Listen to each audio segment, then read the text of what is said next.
it's just like a generation is gone, and it's just amazing to think if those people were still alive, what the art world, the theater world would be like. It would be very different. Where AIDS came from, God only knows. I think that I've been terrorized as a gay man into believing things about HIV and AIDS that are not provable. It was just a crazy construct in the beginning.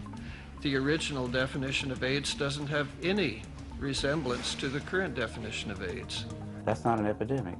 The number of cases reported went up epidemically, you know, exponentially, because the number of tests that was done went up exponentially. It follows a long-standing tradition of basically dumping our abandoned drugs onto the third world. It's really society that's killing these people in general, and modern medicine that's killing them in particular. I believe I'm alive after 20 years of being HIV positive because I didn't take AZT or any anti-AIDS drug. As long as AZT remains on the market, we continue to be betrayed. I think there is a severe crisis in science as a whole, and in medical sciences in particular. They don't question anything. The entire AIDS establishment is absolutely guilty of some hideous sins, and everybody's been fooled. That's hard to believe. See, I was like, no, it can't be. I would say we have acquired information deficiency syndrome or a scandal. We maintain that HIV is a big mistake, possibly one of the biggest mistakes of the 20th century. How is this virus causing AIDS? How is it causing the depletion of immune cells when you can't even find it? Nobody has ever seen HIV. We have seen diagrams of HIV, we've seen posters, all of those with drawings of HIV, but this is only theoretical, the way that it ought to be. When two different parties look at the same data and come to different conclusions, it's no longer scientific. Actually, AIDS is a religion of these people. They believe in this virus. There is so much money being pumped into AIDS that people have no incentive whatsoever to see the truth. Maintaining this industry, maintaining this whole idea that there's this epidemic pending and that HIV causes AIDS is a major public relations process in the United States. If a hypothesis fails to produce results, that we have to reconsider that hypothesis. I'm in the Museum of the City of New York. There is a 20-year retrospective on AIDS. In this retrospective, if you look around, there's beautiful posters and very poignant and touching photographs and stories of people who have been afflicted with AIDS. Also, all along the walls are little charts, chronologies of events, like when AIDS was discovered, and then the test, the antibody test, that people should be tested to determine, do they have this deadly disease? That there is hope, not for a cure, but instead put time on your side, take AZT or other antiretroviral cocktails. That's the messages. I'm Gary Null, and I'd like to open up a dialogue that allows those who've been excluded from the communication in the war on AIDS to have a forum. These individuals are sincere, they are credentialed, and they have a lot of good questions and challenging statements for those who are absolutely convinced that everything we've been taught about AIDS is right. It is the intent of this program to have a forum for the dissidents. The most responsible and reasoned of those individuals, you're now going to have an opportunity to see what their argument is as they try to deconstruct what they consider the myth of AIDS.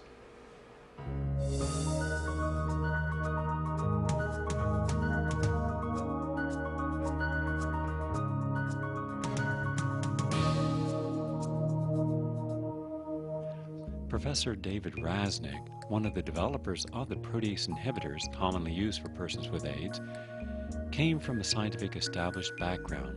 He has done extensive research on the subject of AIDS and is now one of the most outspoken AIDS dissidents. The best evidence against the HIV hypothesis is that there is no evidence for it. In the vast scientific medical literature, over 100,000 journals published so far on HIV/AIDS, we cannot find anywhere in this vast literature the evidence that HIV causes AIDS, that AIDS is a contagious disease or that it even sexually transmitted. If this had been shown, that AIDS is caused by HIV, we should know who these benefactors of humanity are by name. These would be candidates for the Nobel Prize. But I challenge you, any American, journalist, scientist, to come up with the names of these individuals who we should revere and should honor with awards and things.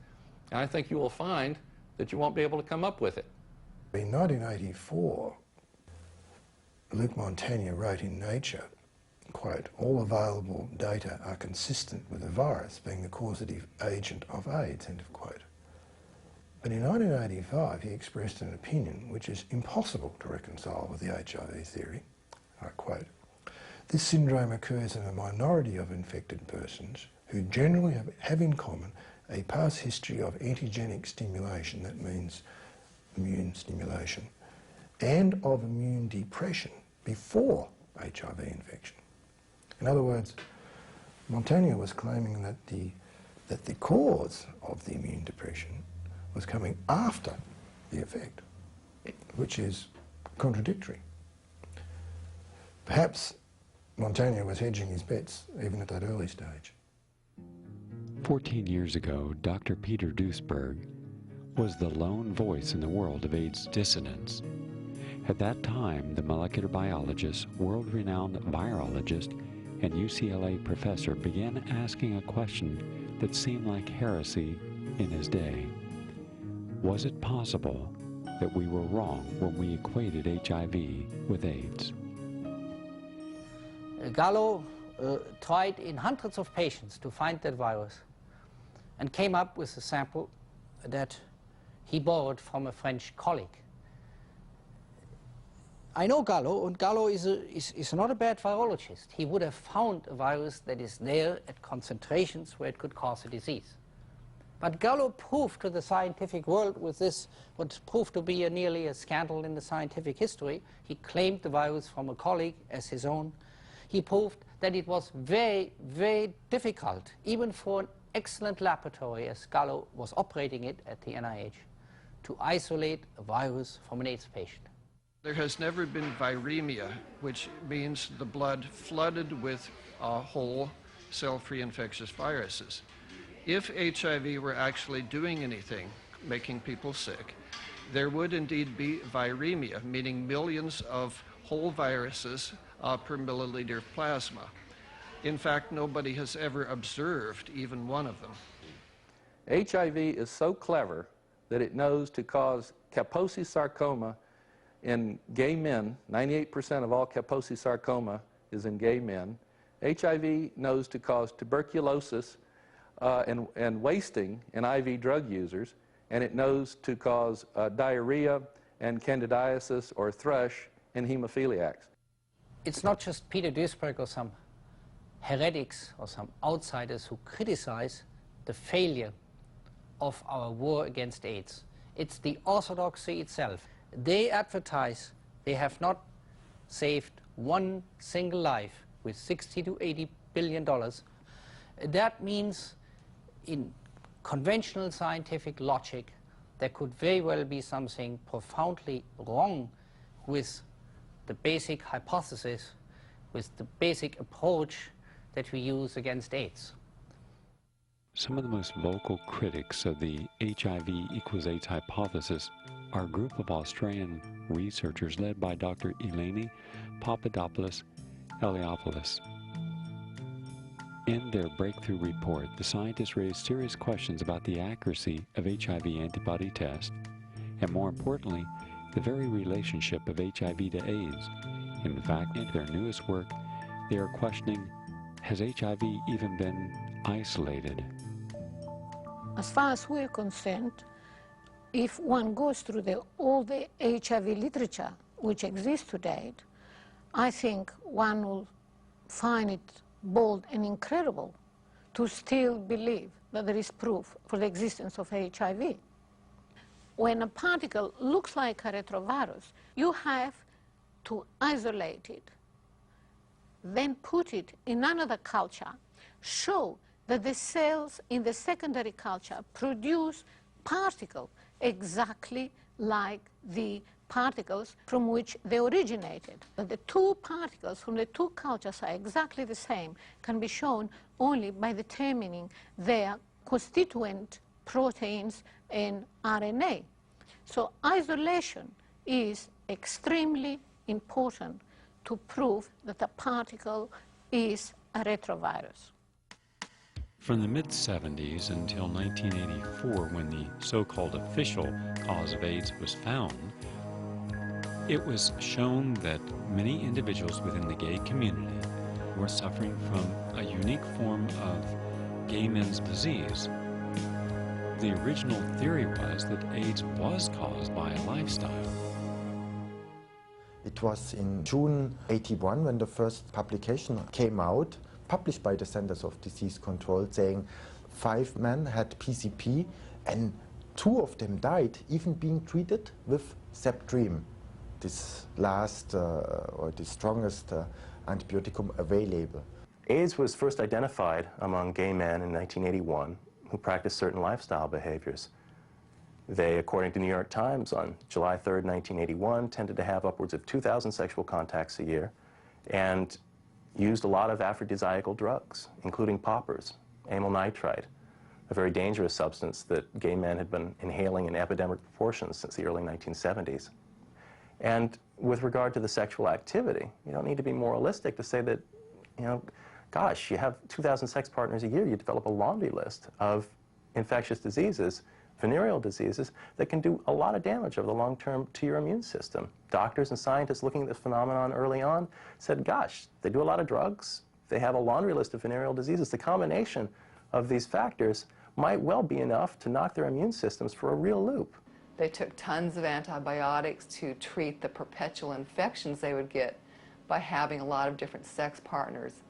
And between the drugs and the infections and the antibiotics and the treatments, plus just partying all the time and being very run down, it's really a wonder that they didn't get sick sooner. One of the leading critics of the war on AIDS is Professor Stefan Lange, a German biologist and virologist who questions the isolation of HIV and many contradictions and lack of proper scientific reasoning behind the HIV theory, including the wrong form of treatment for a person with AIDS.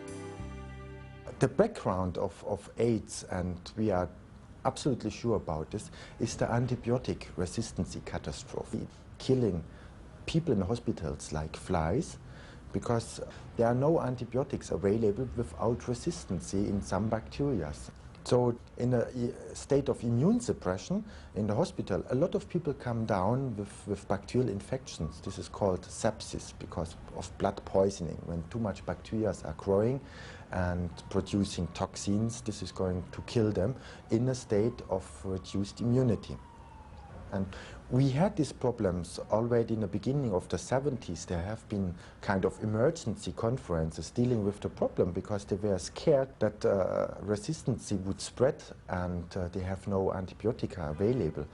So they invented a very strong antibioticum, and it's not an antibioticum to say it's pure chemotherapy. It's a double folic acid antagonist.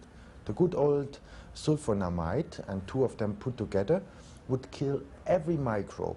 But the problem is they were scared that in the gay scene, new resistance would develop and spread into the population. I mean, before 1984, when it was announced that HIV was the cause of AIDS, or the probable cause of AIDS, it was sort of more of a level playing field in a sense, because viral causation hadn't been proved, and scientists and clinicians were looking at more of a multifactorial model, maybe an environmental model, or even a toxicological model to explain the phenomena of AIDS.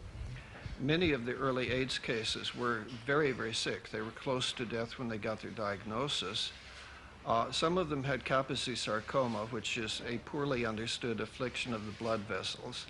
At the time they thought it was a cancer. Now it's known it's not. But they were given aggressive forms of chemotherapy, which had the result of killing virtually all of them. The doctors later realized it was a mistake only to the extent they stopped it, although the medical profession never quite admits they've made a mistake.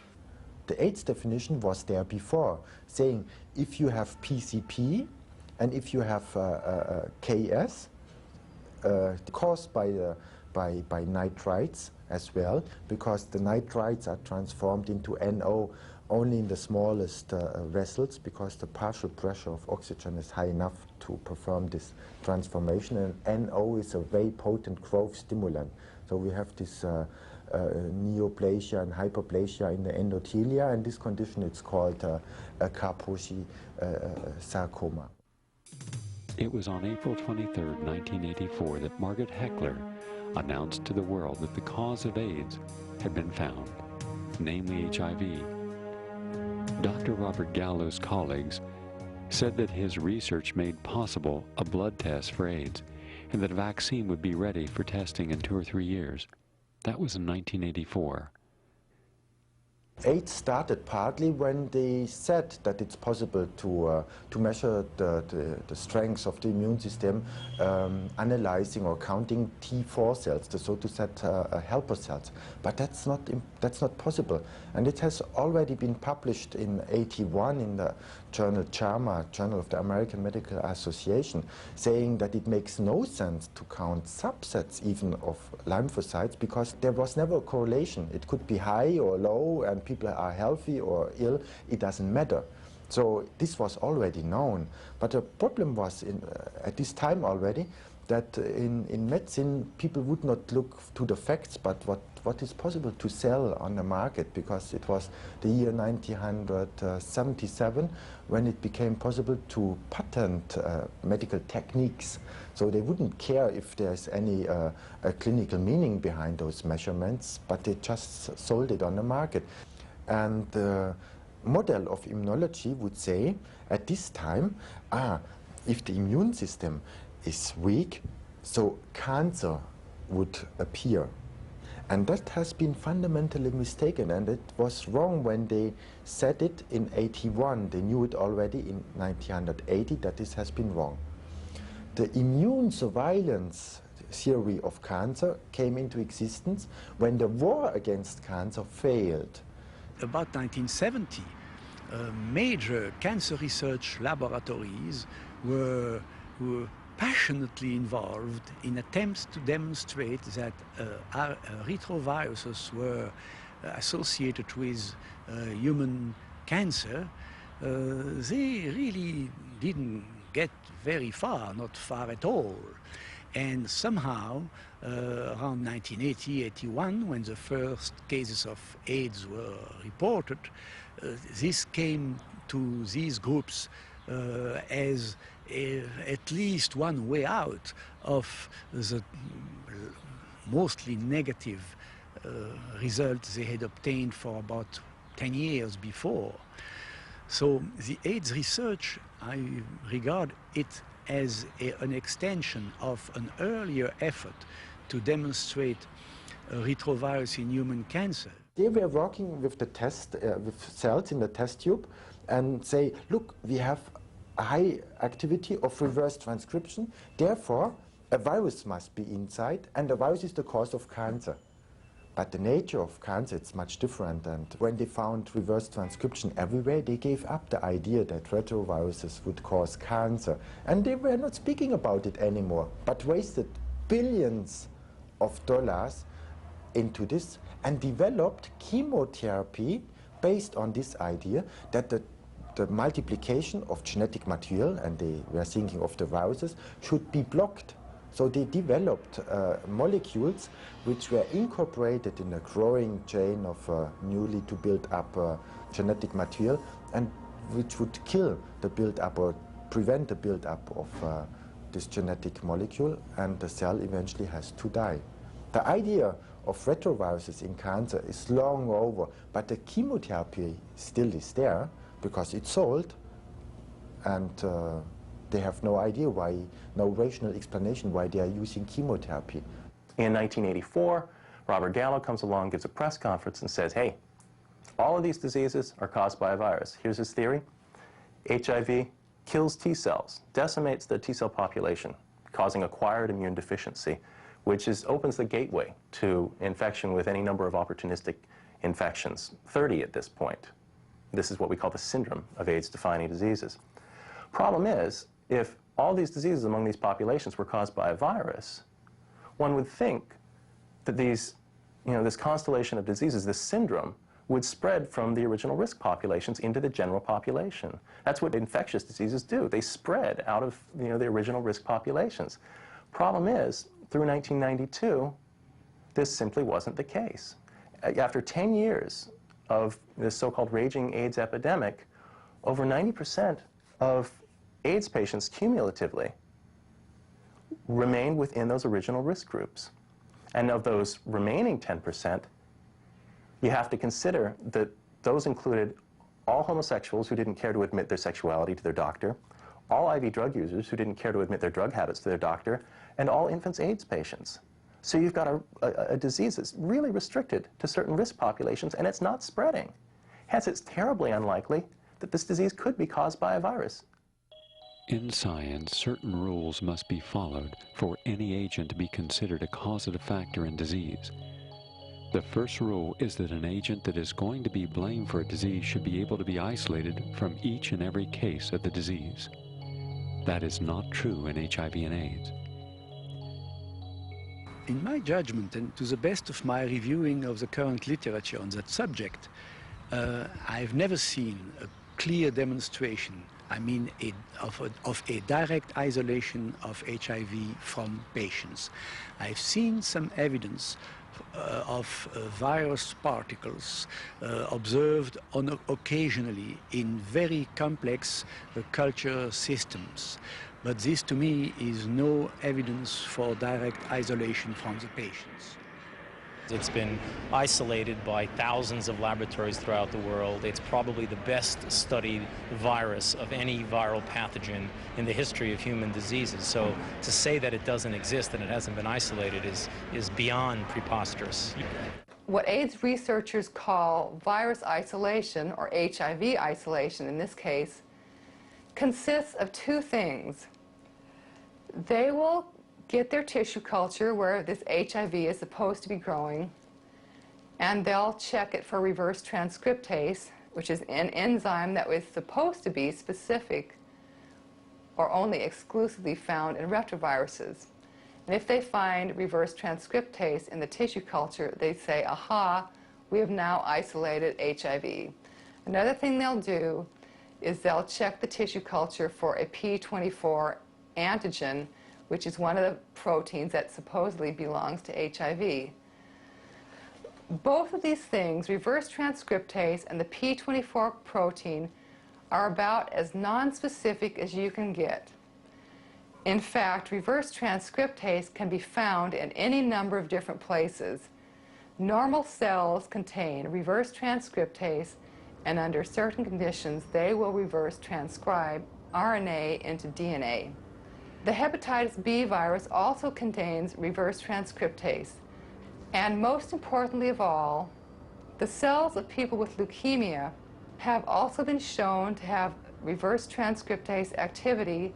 And why this is important is that every HIV culture, starting with Robert Gallo, were co-cultured with leukemia tissue. You couldn't just take the blood from somebody with AIDS and culture it in the tissue culture all by itself, because nothing would grow. They couldn't find any HIV that way. So they had to co-culture it with cancer cells or tissue from people with leukemia. We know what is reverse transcription. That's the repair of mechanism of the ends of the chromosomes. Yeah? And therefore we have high activity in cancer cells, or Montagnier, embryonic cells. But Montagnier never said that he found the virus of AIDS. He said this could be probably an effect and to be carefully studied. Now, of all the years and the decades that have gone by where people have studied retroviruses, researchers have concluded that they all share certain common characteristics. First of all, they have a certain density which causes them to band at the 1.16 grams per milliliter density gradient. Their morphological characteristics have to fulfill certain requirements. First of all, they have to be round. They can have a diameter of between 100 and 120 nanometers, no more, no less. They have to have dense cores, and they have to have spikes or knobs on the surface. Well, in terms of AIDS, we didn't even find any retroviruses there in the density gradient. In fact, 80% of the material that ends up there is cellular material, just garbage really from the cells of the tissue culture. And the remaining 20% may or may not be a retrovirus. Just because it ends up there doesn't mean you've proved it's a retrovirus. If you take any material of cellular origin and put it on the sucrose gradient, you also will get a band at the density of 1.16, but you better make sure you don't declare that this band is pure virus unless you do a careful control of what's in that band by electron microscopy. And I believe that for some reason that control, which is essential in retroviral research, has been neglected for about 15 years, and that has had disastrous effects. If you want, you can spend a fortune and take electron microscopic pictures, which we did at the beginning, and which other labs did at the beginning, in which there are hundreds of them. Oh yeah, of course. Yeah. There's, I would say by now, thousands of pictures of HIV. We have drawers full, stacks full, this high of electron micrographs. Okay, pictures of the virus. So, but banded once material, you picture, once you... Banded material 1.16. No, you can look at banded material. You can, it's obvious retrovirus. Do you know what a retrovirus looks like? I have a picture showing what a density gradient of pure virus should look like. I mean, the way that you determine if something is pure is to stare at one object, take in its appearance, and then look at every other object around it and make sure that they're the same. And you can see that mostly this is pure particles. There are some where these are arrowed which are slightly different, and this is not unusual. However, in March 1997 in Virology, and published by Glushenkov from France, the first pictures of purified virus were revealed to the world. You can see from this that this material is anything but pure. In fact, the authors of this paper concede that this so-called pure virus is predominantly cellular material. The particles that were found in these two 1997 studies did not fit the characteristics of retroviruses. They had no knobs on them, and they were the wrong size. In fact, the volumes of the particles in these studies were either anywhere from 50% greater to 750% greater than the volume that a normal retrovirus particle really ought to be. Now, it seems hard to believe, but this material that retrovirologists, including Montagnier and Gallo, were isolating from their cultures, labeling pure HIV, and producing by the thousands of gallons in order to make proteins for the HIV antibody test and for other research purposes, was never examined under an electron microscope in order to determine that this material contained pure retroviral particles. Now, I say it was never examined under a microscope. I assume that some scientists must have examined it under an electron microscope, but no photographs of this examination were ever published in the scientific literature. You know, one can only guess why they weren't.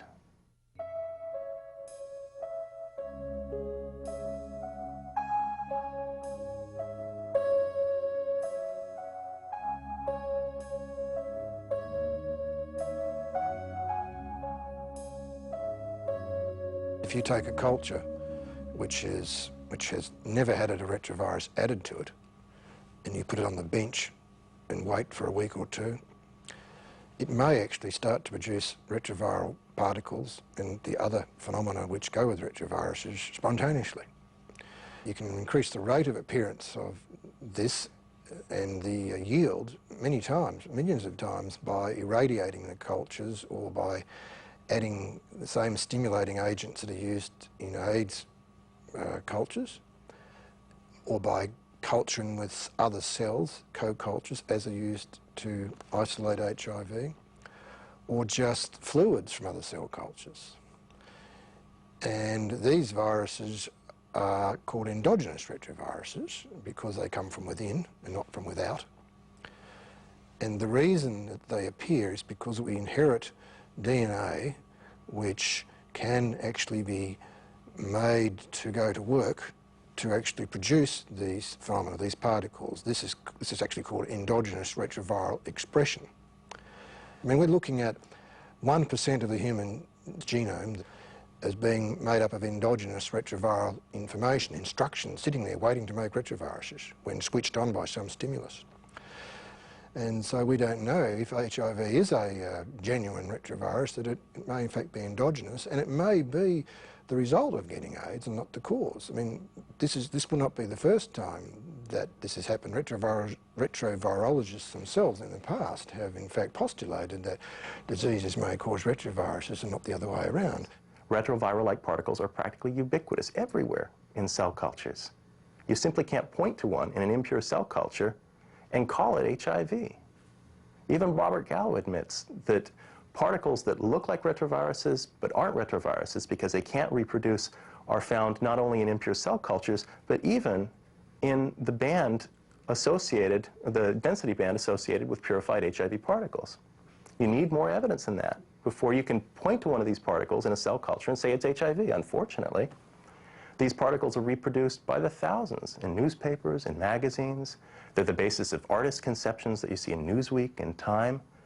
None of them have been proven by standard means that we have at our disposal to be not simply retroviruses, but a unique retrovirus, HIV. Little wonder the public is confused about the subject of HIV testing. For on the one hand, we're told to take the AIDS test. The AIDS test is to determine, will we get AIDS? Do we have the HIV virus? Which will then mean we will eventually have AIDS and die. But all one has to do is open the test kit, look at the literature inside the test kit, and clearly it says that this should not be used as interpreting a person has AIDS or HIV virus. Well, therefore, if the test is not testing for the presence of a disease state or even an antibody that could precipitate a disease state, then what is its value? There are two tests in common use. One's called the ELISA, the other's called the Western blot. The only difference between them is that in the ELISA test, all the so-called HIV proteins, about 10 of them, are all mixed up together in a solution. And in the Western blot, prior to reacting, the proteins have been separated out into a nitrocellulose strip. Now, the test that really matters in all this is the Western blot. So we really don't need to discuss the ELISA test. It's used as a screening test, and it is admitted by experts that it is not sufficiently specific to diagnose HIV infection, whereas the Western blot, if positive, is considered synonymous with HIV infection. The standard screening test is an ELISA. Occasionally you get a false positive. Under those circumstances, a Western blot can absolutely confirm. Western blots are also important when you have people, for example, who have been vaccinated in vaccine trials and making antibody against one protein. The only way you're going to tell if they're infected serologically is by looking at a Western blot showing they make antibodies to the other protein. So it has a lot of value. It's fundamentally a confirmatory diagnostic test. This is representing a Western blot strip. A Western blot strip is a thin strip, like the strip that your doctor uses to test your urine. And in it, on the strip, placed several proteins, 10 of them in the case of HIV, separated by their molecular weights. And in the test, plasma is added to the strip, and if there are antibodies in the plasma which react with any of these proteins, then the strip turns dark. So a Western blot test appears as a series of dark horizontal bands. Now, one of the problems of the Western blot test is that it is not reproducible. This is a test of a positive serum performed in 19 reference laboratories, all on the same specimen of blood. And as you can see, just by looking at this, no two are alike. The proteins used on that Western blot strip that scientists claim are HIV proteins may not necessarily be HIV proteins. There's no proof that they are, and there's plenty of evidence that these are normal human cellular proteins that have been misidentified. This conclusion seems hardly debatable in the case of P32, one of these purportedly HIV proteins that's been shown to be identical in amino acid sequence to a normal human protein associated with human T cell function. Another one of these proteins, P41, has been considered by Montagnier's group, Montagnier, the original discoverer of HIV, to be a contaminant, the ubiquitous cellular protein actin. Yet it's right there on your Western blot test, masquerading as an HIV protein. It's nearly impossible to determine the rate of false positives because there is no gold standard to independently verify test results. People with non-AIDS diseases have antibodies that can register a positive result on the HIV antibody test. Indeed, people with multiple sclerosis, T-cell lymphoma, generalized warts, and other diseases have the P24 antigen. And we also know that AIDS patients, despite being immune deficient, have lots of antibodies, more antibodies than healthy people. And many of these antibodies react with cellular proteins. That's just data that's widely available and not disputed. And we also know, or we can bet, that AIDS patients also contain other infectious agents, such as other viruses, because we all know that if someone gets needle stuck from an AIDS patient, it's not just HIV that people are worrying about catching.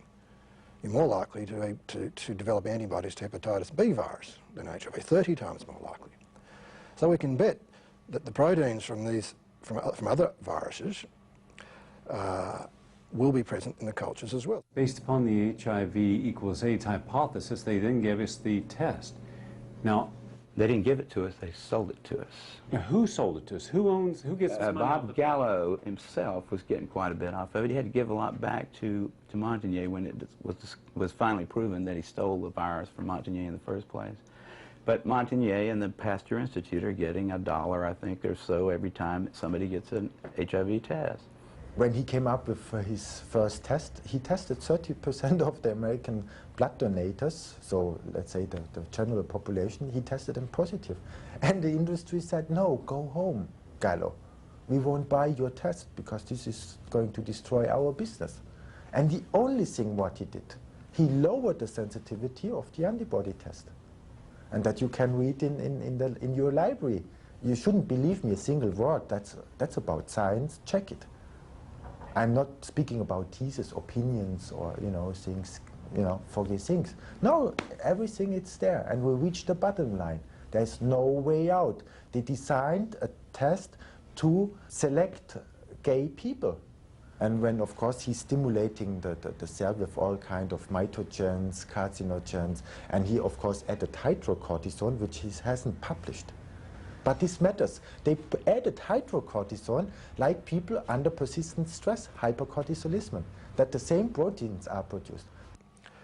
There's also data from a number of hospitals in the US, which was published in 1988, where they tested nearly 90,000 blood samples anonymously on hospital patients.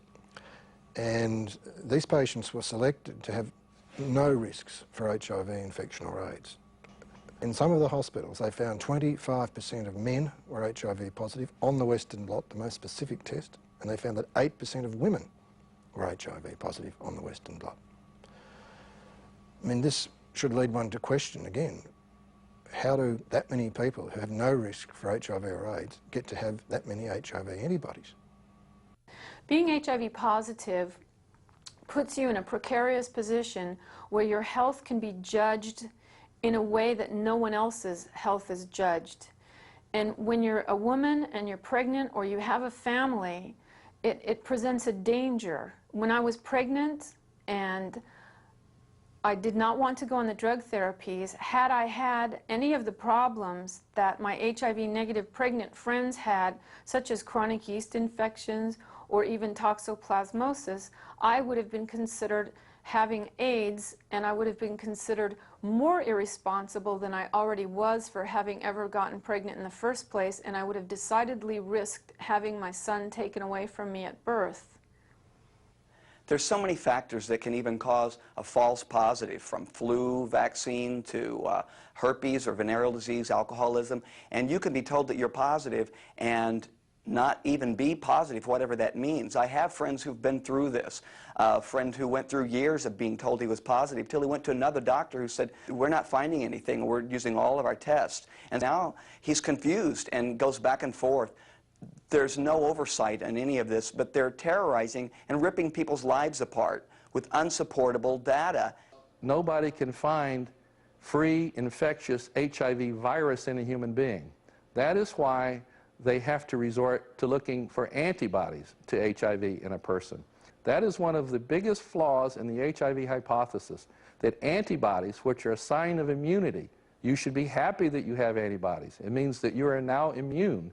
And yet with AIDS, we have antibodies as a predictor or an indicator of AIDS and future death. That doesn't make any sense to me. In different countries or institutions or laboratories around the world, what is criteria used to define a positive Western blot test vary considerably. That is, the number of bands required vary considerably. And here we have on the chart several different institutions, France, United Kingdom, Germany, some American institutions, the US Red Cross, the FDA, and you can see by looking at this chart that just about every lane is different. Now this has some interesting implications. For instance, in Australia, which is the second lane, you need 4 bands to be deemed HIV infected.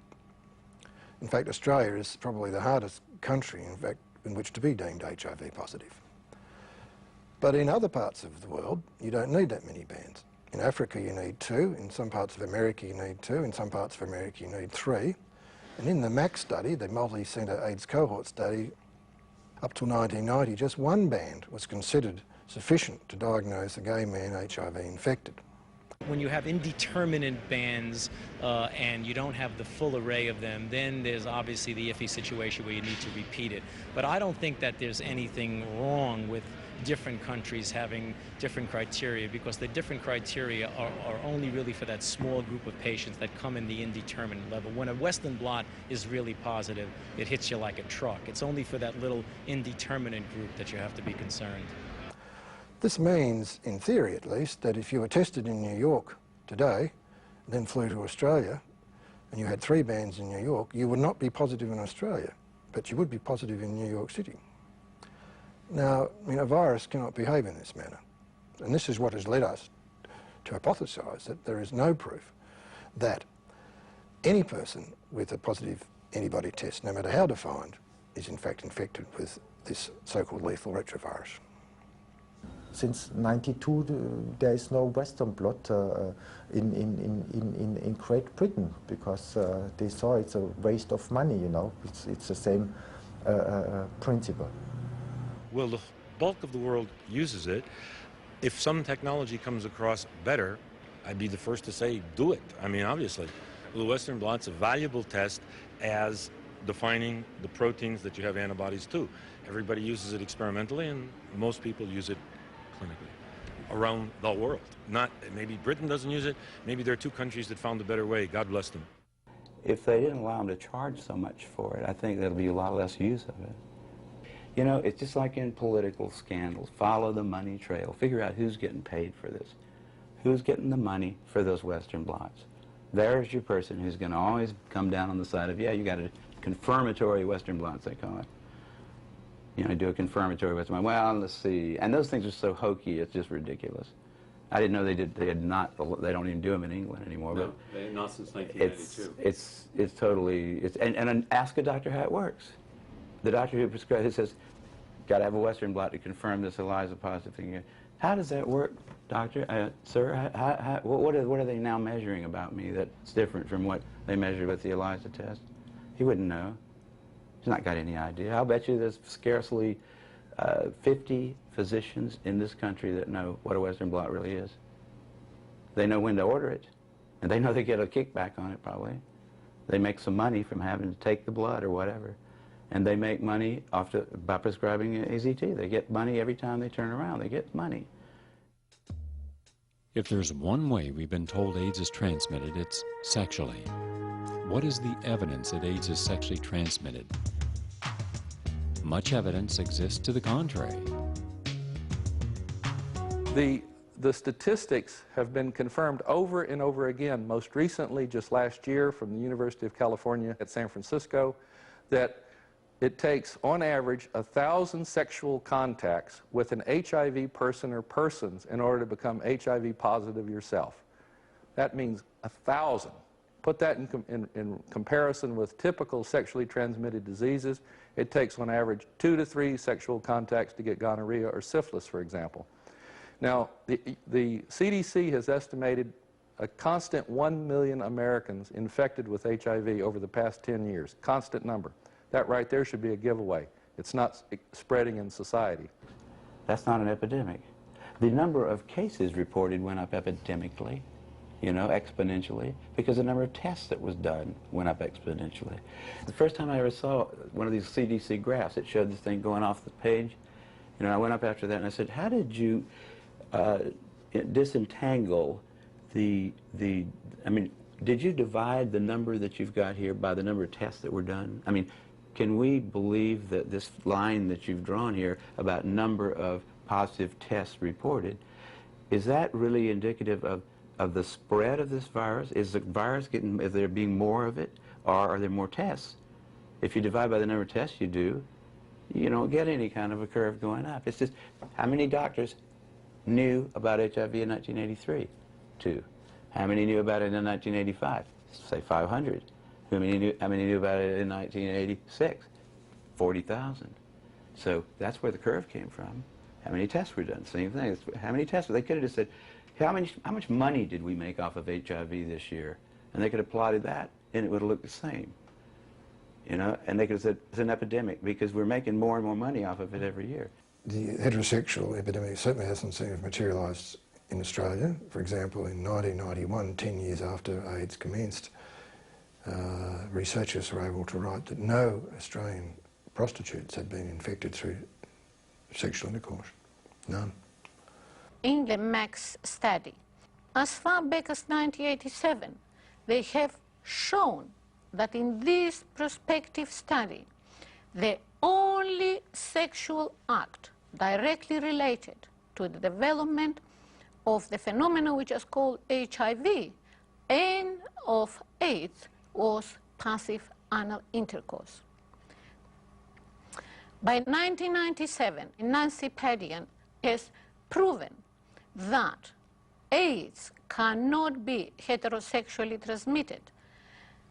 They had couples there who either one or the other was positive, and they were followed up for more than 6 years. And although nearly 25% of the couples were not using condoms, still no one of the negative couples ever seroconverted. So there is ample evidence that HIV cannot be sexually transmitted. The thing about safe sex, and using condoms, I think it is important to use condoms, but not for HIV. I think it's important for other like sexually transmitted diseases and just general hygiene. If it's just caused by needles, or it's just caused by homosexual activities, you're not going to really get a long, sustained public outcry against it, and nobody's going to want to spend $6 billion a year. They're going to say, well, we really didn't like those people anyhow. Great. I can't think of a better solution to the homosexual problem than a disease that'll kill them all. I mean, there would be congressmen that would talk about that quietly, not on television. So the CDC had to say, we can't say that. We've got to say it's got to be heterosexually transmitted. There's no proof that it's transmitted at all at that point. So why not just say, well, it's heterosexually transmitted too. It must be in semen. When they looked for it in semen, they didn't find it. They had no evidence that it was sexually transmitted or any other way transmitted. They just said it because that made it a plague, and the CDC needed one. The CDC hadn't had a good plague since polio. Their funding was probably going to be cut back if they didn't come up with one. The guy that was the head of the CDC, in fact, wrote memos that have been obtained, where he describes this as hot stuff. Those guys have got an agenda, which is not what we would like them to have, being that we pay for them to take care of our health in some way. The whole idea of sexual freedom and the puritanical America that has reacted to that since the 60s sexual revolution, it fits right into what they want to do. It says that if you have sex, you can die, literally. And that just so fits that whole fundamentalist Christian right perspective. So somebody's pleased by this. And so the right-wing conservative side of America, the anti-sexual freedom side, is very pleased with this whole AIDS epidemic. Gay sex is not a disease. It's been happening throughout history. Whatever's happening now is something different, but we've been taught to be afraid to be gay and for people to be afraid of gay sex. There were people who felt that a single virus theory would be useful in helping to raise public awareness about the disease. It would help them get the research they thought was necessary and public funding for its treatment by scaring people into believing that while the disease was affecting gay men now, it was eventually going to spread throughout the heterosexual population. This political definition of the disease has proven to be inaccurate and inconsistent with its real medical nature. The CDC catches wind of this phenomenon happening among gay men, and they believe that it's a virus that's to blame. Now, of course, there's no historical precedent for believing that a single virus could devastate a normal immune system, but the individuals at the CDC investigating this situation on the task force regarding Kaposi sarcoma and opportunistic infections were all infectious disease specialists. They're used to blaming viruses for diseases, and that was their leading theory from the get-go. And in order to validate this theory that a virus was to blame for these immunodeficiencies among gay men, they actively sought out other cases of unexplained immunodeficiency throughout the U.S. in other populations. And lo and behold, they found unexplained diseases of immunodeficiency among IV drug users. I'm sorry, you've got a similar situation. Exposure to innumerable microbes, typically through unhygienic needle use, and heavy-duty drug use among this population of IV drug users. Is it so surprising that they would have immune problems? I mean, junkies are famous for dying of opportunistic infections, including pneumonias. Soon enough, they identified immunodeficiency diseases among hemophiliacs. And they published this finding, much to the astoundment of scientists, doctors, and the general public. It seemed that the virus causing the immunodeficiencies among gay men, that had spread through needle use to IV drug users, had spread through factor VIII to hemophiliacs. Factor VIII was a new blood product used among hemophiliacs in order to restore their blood clotting capability. The difficulty with factor VIII was that due to purification technology in the 1970s, factor VIII was a terribly impure blood product. In fact, it was 99 to 99.9% impure, meaning that it was loaded with other viruses and foreign proteins from as many as 10,000 donors per dose of factor VIII, which meant that over the course of a year, a regular user of factor VIII might be exposed to the foreign viruses and proteins of upwards of 2 million different blood donors. Now that in itself can be terribly immune suppressive. But the CDC preferred to believe that the immune problems among hemophiliacs was also caused by a virus. And the CDC went on to identify immune problems among babies, all of whom in the early years were born to drug-addicted mothers, and identify immune problems among transfusion victims. And you've got transfusion victims who are getting blood transfusions which have been shown to be immunosuppressive. As a matter of fact, in the 1970s, medical scientists had begun infusing organ recipients with donated blood before receiving their new organs, because that donated blood was shown to suppress their immune system and hence prevent organ rejection. So you've got several populations in which there are perfectly plausible alternative explanations for immune suppression and related diseases. The only clinical picture which the different risk groups have in common, that's hepatitis. You don't find a single biopsy-confirmed PCP in hemophiliacs or in drug abusers other than homosexuals. But they overcame the problem that every gay person who admits drug abuse would be in the list of drug abusers. So they have some PCP cases. But a drug abuser or a drug abusing women not using poppers never comes down with PCP. They have the definition for women with AIDS, that's candida of the throat, right? Not of the mouth, but even when a medical doctor sees a little bit candida in the mouth, they would say it's an AIDS case, even when tested negative. That's also very important, that You don't need a positive test. Even a negative test would declare you to be an AIDS case when they confirm that you have a PCP. For more than 15 years, one of the indicators to determine do you have AIDS, how sick are you with AIDS, is your T-cell count. We've been led to believe that by measuring our T4 and 8 helper cells that it will indicate how far along we are in our progression. The lower the T-cell count, the more sick you are.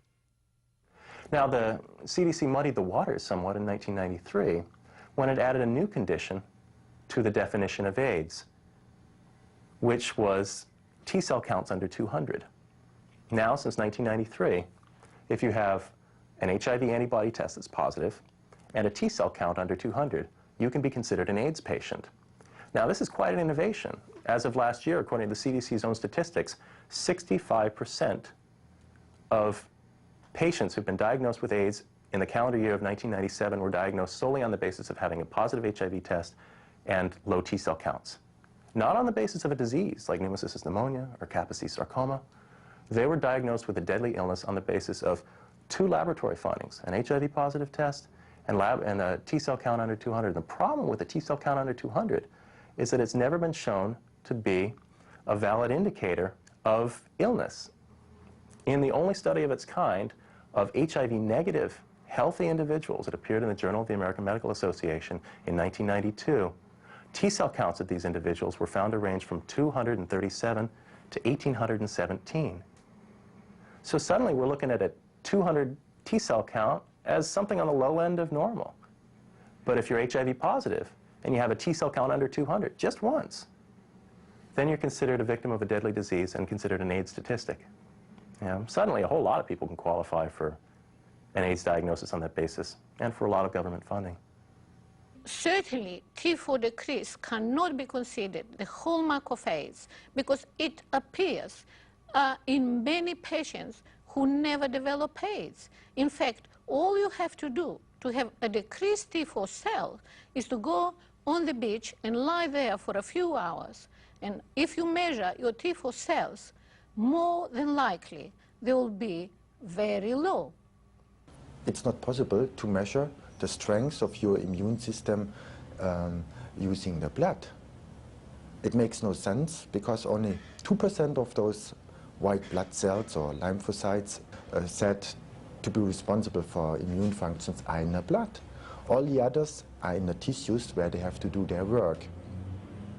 It's like looking outside to the street, onto the street, and counting the police cars coming by every day, and you would count 10 usually, but suddenly only 3, and then you would say 7 of those policemen, caught up or were killed by the virus mafia in the Bronx. But that's completely mistaken. They are probably somewhere else to do their job, and that's how it works in our body.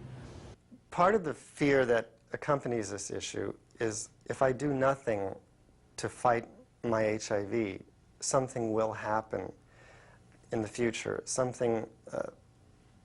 The HIV will come and get me 10 or 15 years down the line. This is what we're told to believe. That sort of fear is very powerful. It makes people who've stopped taking the drugs go back on the drugs, even if they're doing fine, but their surrogate markers change, the viral load and T-cell counts change. That's another part of the fear. That's psychological terror, plain and simple. Nothing else is behind those markers. It's a numbers game that doctors play, knowingly or not, with their patients. And their patients buy into that for the most part and are led by this fear.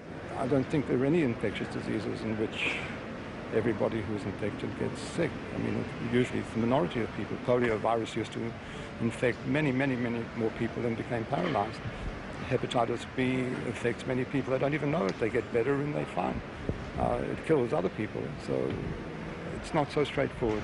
And the notion that HIV, almost everybody dies from it, would make it, in my more traditional view, a very radical kind of way out notion, which is coming from our established medical profession, who one would have thought would have been a little bit more conservative.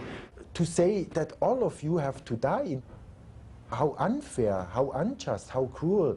They went too far, you know, declaring an absolute death sentence in AIDS. From the first 5 cases, only 2 died, the 3 survived.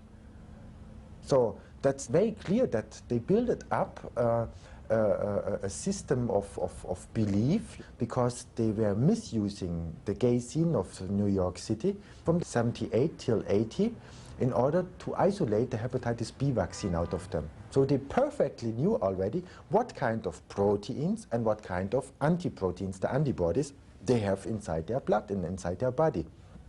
So it was very easy for the ones who set up antibody tests to produce similar proteins like the body would produce under persistent stress.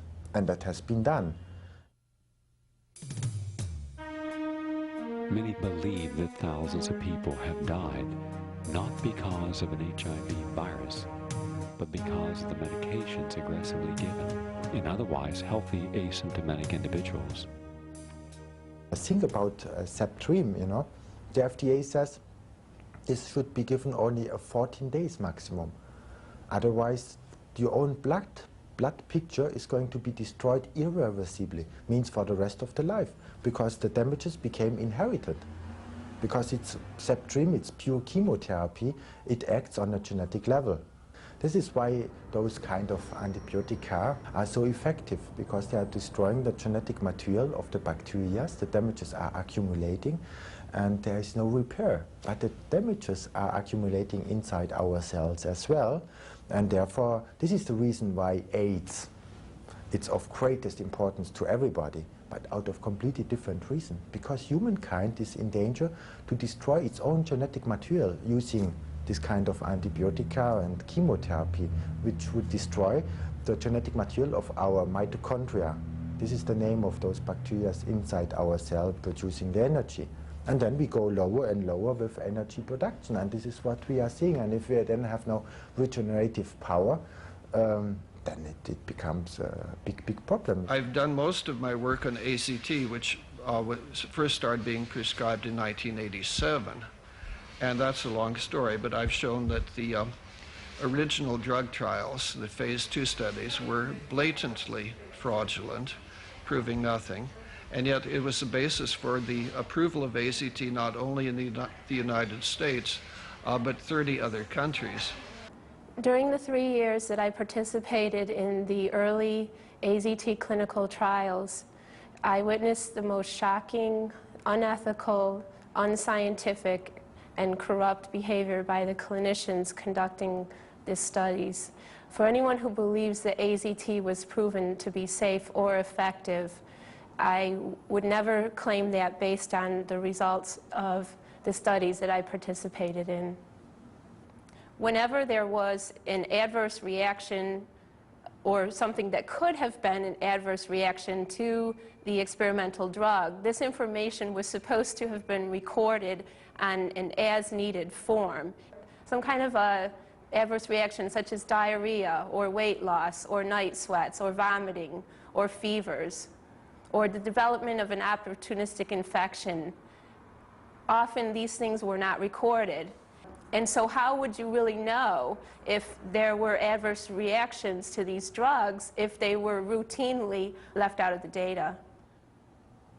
It was often the case that patients would not even be asked to sign informed consent forms, or often that they were asked to sign these forms weeks or even months after they had been enrolled on the study. There were many patients who developed blood toxicities. There were many patients who experienced other symptoms of adverse reactions. And think of all the people today who are still taking AZT. Think of all the people who died from what we think was AIDS. Were those people, in fact, killed by AZT?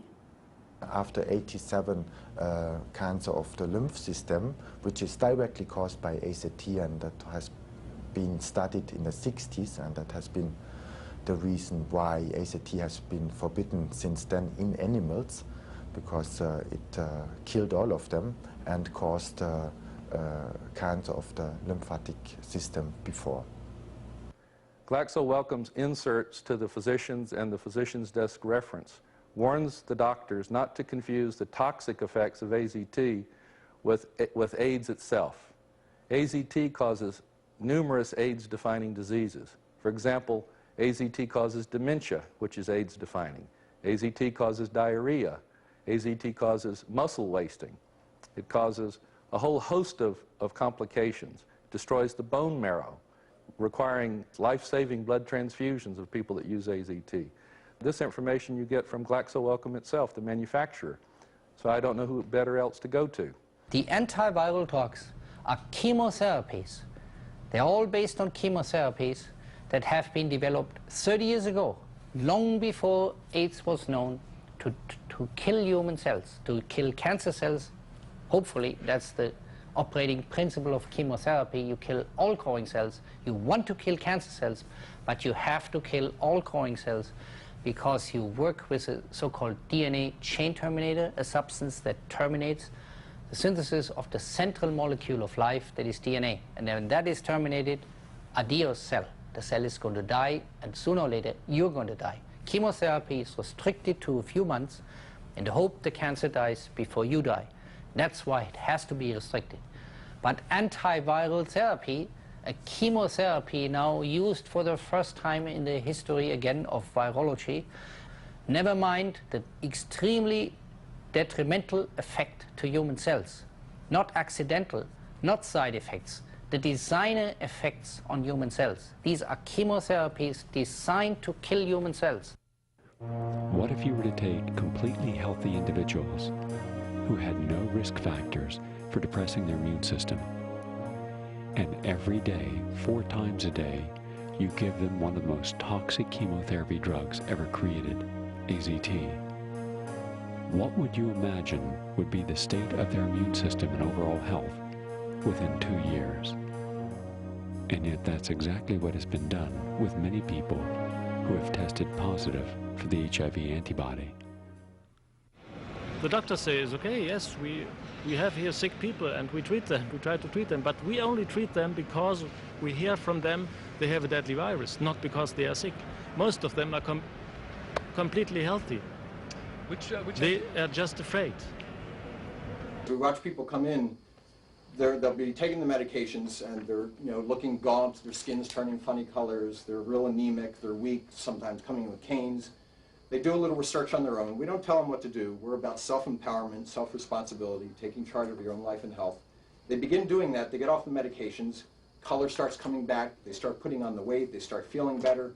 But there's a lapse, they get afraid again, they start taking the medications, we watch them start shrinking up again, they start looking gaunt, they start getting pale again, they start getting weak.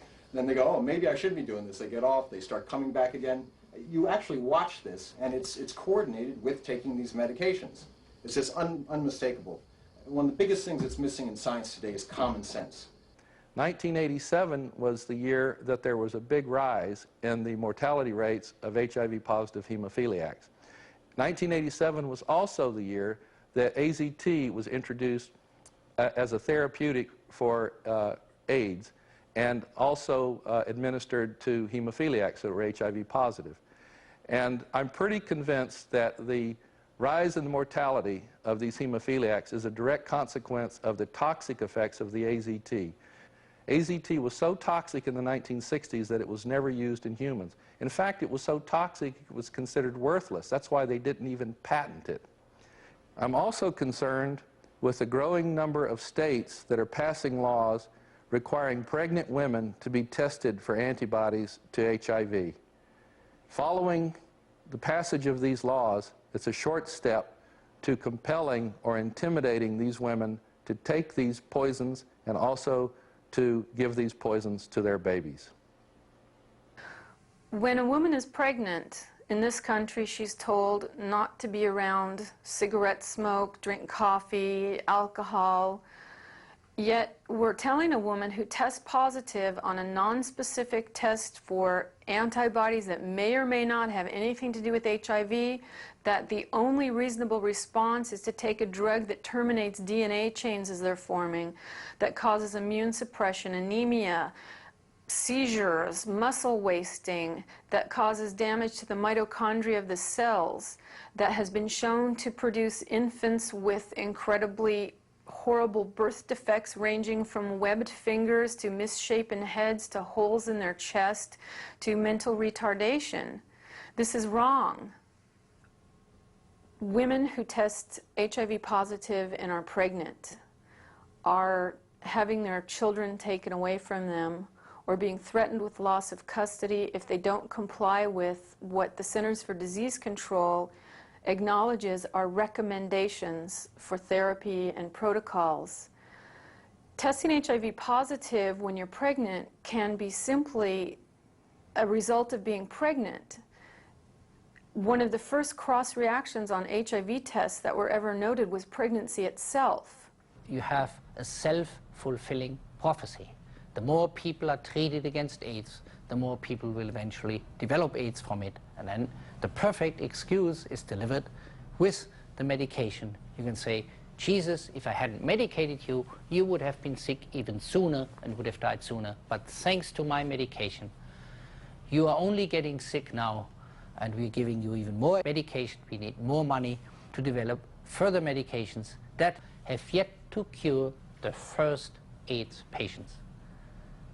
The old paradigm in science is first you find the cause and then you treat the cause.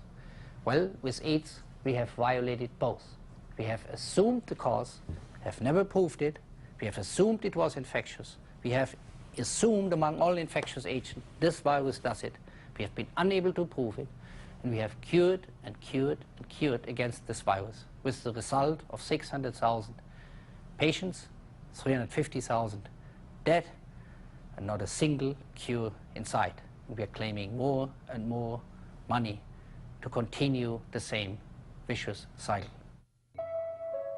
Who really benefits from the billions upon billions of dollars spent each year on AIDS research? Those that control and maintain the HIV hypothesis of AIDS are two basic institutions: the Centers for Disease Control, the CDC, and the National Institutes of Health in Bethesda, Maryland. Both of these institutions will probably come as a surprise to the public to learn that they are military organizations. It was certainly a surprise to me to learn this. The leaders of the National Institutes of Health and the CDC have uniforms. They have military ranks. And as everybody who's ever been in the military knows, there's an information flow from top to bottom. Military structures are incompatible with free and open discourse and debate, which is supposed to be what science is about. When you have these military structures in the CDC and the National Institutes of Health, you can control the debate, you can control the information flow. Not only that, since the National Institutes of Health are the primary source of funding for all academic, medical, scientific research, they can control who gets funding to do what research. And in that fashion, they can control what gets published and, more importantly, what you exclude. For more than 15 years, the American public have been told that the HIV virus is the sole cause of AIDS. Those members of the scientific community who have questioned this dogma, the three-part equation HIV equals AIDS and equals death, have been suppressed. Peter Duisberg at the University of California, Berkeley campus is seen, as is often done with maverick scientists or others, as someone who is now dangerous. This is typically the way such mavericks are treated. His funding has been cut off. Graduate students are encouraged not to take his courses, and I think his administrative duties have included being in charge of the department picnic. This is a brilliant scientist who should be and is at the height of his powers, and he has not been treated as one would expect of one, a brilliant scientist, and two, a supposedly liberal campus like the University of California at Berkeley. Peter is a very scholarly person. In addition to being brilliant too, he's very careful. He doesn't say anything that he can't support. and also one of the most brilliant people in, surely the most brilliant virologist, possibly the most brilliant, molecular biologist around. He was a really well thought of guy too, because of his ideas. The whole field, I mean, in cancer, he's the guy that led him into the whole oncogene thing, Big research bonanza. Anybody who could order a little kit from some company and hire a couple of technicians could be a cancer researcher because of things that Peter opened up. And then Peter said, no, I don't think that's actually the cause of cancer. And that made those guys a little bit angry. And then he comes along and does the same thing for AIDS. He said, I think we're on the wrong track here. And for some reason, the second time, it was almost like nobody even had to argue with him. Oh, it's just Peter again, ruining our fun, telling us that all this easy research stuff that we know we can do now for years, and the American people will pay for it, that we shouldn't be doing that. And Peter did that again. He did that twice. We need a lot more Peters.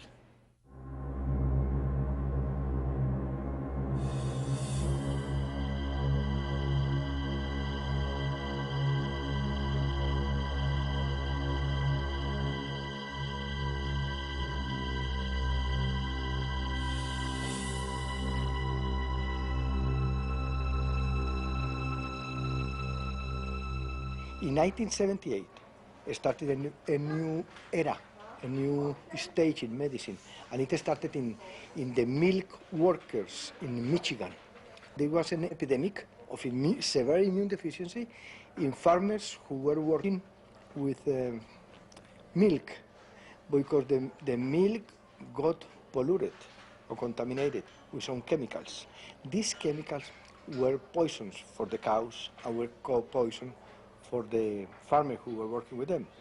And both of them, both the farmers and the cows, got AIDS-like diseases. And this is new. This never happened before. So I think that's why nowadays we have a new branch of specialization in medicine that is immunotoxicology. If you check the first publications on AIDS, and you will see that we have 5 young men. All of them had the use of nitrites reported, and those nitrites were used for sexual stimulation, but they are very dangerous. They are oxidizing the blood. And if the blood is oxidized, no energy is produced inside the body, because we need the oxygen to produce energy. And I think everybody knows this. And if this is not possible, of course, the lung itself suffers first. And when the lung suffers, there's no replacement of the old and dying cells. Fungal infections have the possibility to come in and to feed on those and this dead or dying organic matter. And this condition is called PCP. And that's a fungal infection. That's not a protozoan or bacterial infection, which is waiting inside the body till the immune system is going to go down. You know how you give pneumocystis to a rat if you want to? Put him on a low-protein diet and give him some steroids for about 6 weeks, and he'll get pneumocystis. These guys are doing that same thing. Low-protein diet and a lot of steroids. I mean, all kinds of steroids. And that's the known way. I mean, that's what the people that study pneumocystis, that's the way they produce a rat model for pneumocystis. What we see, and this is consistent in all industrialized countries, United States, Europe, 60% have fungal infections, 20% have cancer. And the rest are some rare forms of unicellular organisms. Of course, in the beginning they thought a lot of bacterial infections would show up. So they added the bacterial infections inside the definition of AIDS, but then they have to take them out because they didn't show up. And why should established diseases form a new syndrome? We know the conditions why somebody comes down with fungal infections, and of course we know the treatment options to help the body to regenerate, to produce the needed energy, right? Babies who are born out of with AIDS are babies who are exposed during pregnancy to different immunological stressors.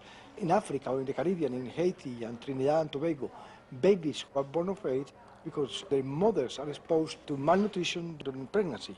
And babies who are born with AIDS in America or in Europe are because the mothers are exposed to chemicals or drug of abuse or industrial chemicals. But why never before babies were having AIDS? Because toxins were there before, a lot of toxins. I think that the thing is a problem of doses, of amount. I think never before the human being have been exposed to the amount of stressor that we have been exposed in the last 3 or 4 decades. So never before the babies were exposed during pregnancy of the mothers to the amount of stressors that they are exposed nowadays. In other words, what I'm trying to say is that all babies are born nowadays a little weaker than they were born 100 years ago. And some of them whose mother are exposed to higher amount of stressors during pregnancy are showing these new conditions. Professor Duisberg proposed that it is not this relatively harmless retrovirus, the HIV virus, that could be causing all of this death and disease. Instead, it was recreational drug use. By examining this subculture of the underground fast-track gay community, as well as intravenous drug users within the heterosexual community, were the ones who were being diagnosed with AIDS or suffering from the AIDS-related illnesses. A third of all American AIDS patients, of the 600,000 American AIDS patients, are intravenous drug users. All the heterosexual AIDS patients, even the babies with AIDS, are in this category. Well, the babies have not injected drugs, but their mothers did. 200,000 American mothers are injecting drugs every year, and they are the mothers of the 1,000 or so AIDS babies that we have in this country. What is the evidence that drugs are really responsible for the AIDS-defining diseases in the United States and Europe? Well, there is some direct evidence. The nitrites, the so-called poppers, are responsible for the Kaposi sarcoma that is exclusively seen in gay men, at least 98% of it is, and 100% of these men have a history of inhaling these poppers. The nitrites are directly immune suppressive. That is documented in the scientific literature. They're some of the most potent carcinogens and mutagens known. This continues to be confirmed in large cohort studies of male homosexuals at risk for AIDS, that they use these drugs to this very day. And it should go on to this date. Why do I say that? Because the medical orthodoxy, the virologists, the doctors treating AIDS patients, the scientific community does not accept the view that drugs could cause anything, that the drugs would cause the damage is not acceptable hypothesis in America and in Europe these days. You are supposed to think that only a virus could do harm. Drugs are harmless. And in the world's most popular scientific journal of all, Science, an article appeared on the same question, which in fact said in 1994 that heroin is a placidly untoxic drug. The only trouble could be that you might, because you're high, forget to wear a condom and forget to use a clean needle, and then you get infected by HIV.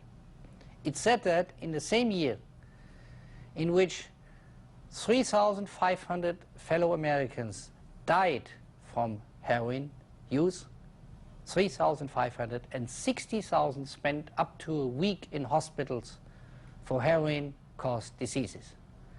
That is to say, the leading scientific journal doesn't even check the statistics that come out from the National Institute of Drug Abuse or from the White House on the health effects of heroin use. They're totally unaware of it. Drug abusers, who some of them live under persistent stress, or they get dirty street drugs, and which immediately would damage the liver or destroy the liver, so they have hepatitis as well, the drug abusers. Yeah? We don't need viruses to explain hepatitis, inflammation.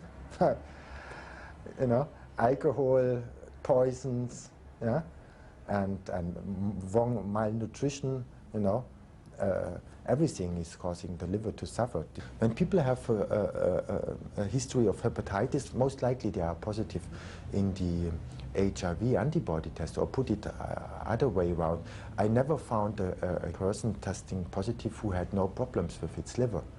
because the liver has a lot of regenerative power, means a lot of decay of cells when being absolutely intoxified, but that means a lot of cells inside your body.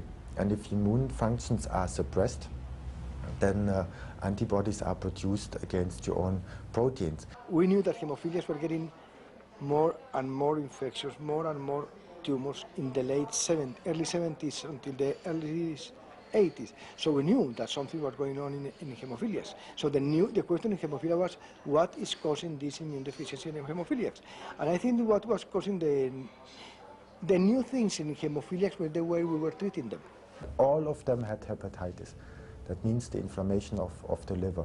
And they have such a lot of problems because it was a big business selling clotting factors every day. But this destroyed the hemophiliacs. This caused harm to them to great extent. And when AIDS came up, it was an ideal thing to wash their hands and blame it on a new virus which has been transmitted. What they have overseen, and that's a real catastrophe for all chronic disease, where the energy is produced inside our cells. These bacteria are so stable, integrated inside the cell, that a great deal of their own genetic material has been exported inside the nucleus, where there is protection of the genetic material, better than in the bacteria themselves, but they have their own genetic material. That has been overseen. And now think about the antibiotics killing bacteria. They are killing our own energy plants inside the cell. And if the cell is not able to produce enough energy, it might die. So you go into persistent inflammatory conditions if the body has enough regeneration power to build up new cells, or the cell becomes cancerous using fermentation as its source of energy. And in the liver cells we have most of the mitochondria present. 500 per cell. So that's the highest concentration of mitochondria. Of course, in egg cells of the women, we have 500,000. And therefore, AIDS is of greatest importance for women due to a completely different reason, because with every shot, with unnecessary shot of antibiotica, they would destroy their genetic material, which they would pass over to the offspring, because the mitochondria are only given to the next generation through the egg cell. We have to switch our thinking from antibiosis, which means if you are hurt by a microbe, kill the microbe, and many times kill the patient too.